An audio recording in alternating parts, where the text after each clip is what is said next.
रायगड, महाराष्ट्रासह देश विदेशातील ताज्या बातम्या पाहण्यासाठी मॅक्स इंडिया लाईव्ह चॅनलला सबस्क्राईब करा आणि बेल आयकॉन दाबायला विसरू नका।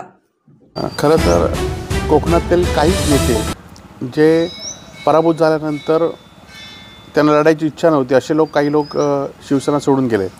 परंतु याआधीसुद्धा 2009 मध्ये सुद्धा आमचा पराभव झाला होता आणि त्यावेळी सुद्धा कोकणातील जनता ही शिवसेनेबरोबरच राहिली होती आणि त्यामुळे मी असून देत माझे सर्व सहकारी असून देत आम्ही उद्धव बाळासाहेब ठाकरेंबरोबर निष्ठावंत आहोत आणि येणाऱ्या काळामध्ये सुद्धा आम्ही उद्धव बाळासाहेब ठाकरेंवर निष्ठावंत राहणार आहोत। निश्चितपणे कोकणात आज काही लोक जरी आम्हाला सोडून गेले असले तरी शिवसेना हा सर्वसामान्य माणसांना संधी देणारा पक्ष आहे। आपण बघितलं असाल की आज जे लोकप्रतिनिधी आहेत ते कोण होते, सामंत, केसरकर, राणे हे त्यावेळी वेगवेगळ्या पक्षातून आलेले नेते आज पुन्हा एकदा दुसऱ्या पक्षात येऊन आज नेते बनलेले आहेत आणि शिवसेना हा सामान्य कुटुंबातल्या लोकांना नेते बनवतो आहे आणि त्यामुळे येणाऱ्या काळामध्ये नवीन लोकांना घेऊन आज कोकणातील नेते भास्कर जाधवच्या नेतृत्वाखाली, रत्नागिरी जिल्ह्यात असून देत यांच्या नेतृत्वाखाली आपण नवीन नेत्यांना घेऊन हा पक्ष उभा करू आणि निश्चितपणे उद्धवजींनीसुद्धा आता नेत्यांची बैठक लावली आहे। उद्धवजीसुद्धा कोकणाचा दौरा करणार आहेत आणि पुन्हा एकदा आम्ही नवीन उमेदीने काम या ठिकाणी निश्चित करून पुन्हा एकदा शिवसेनेला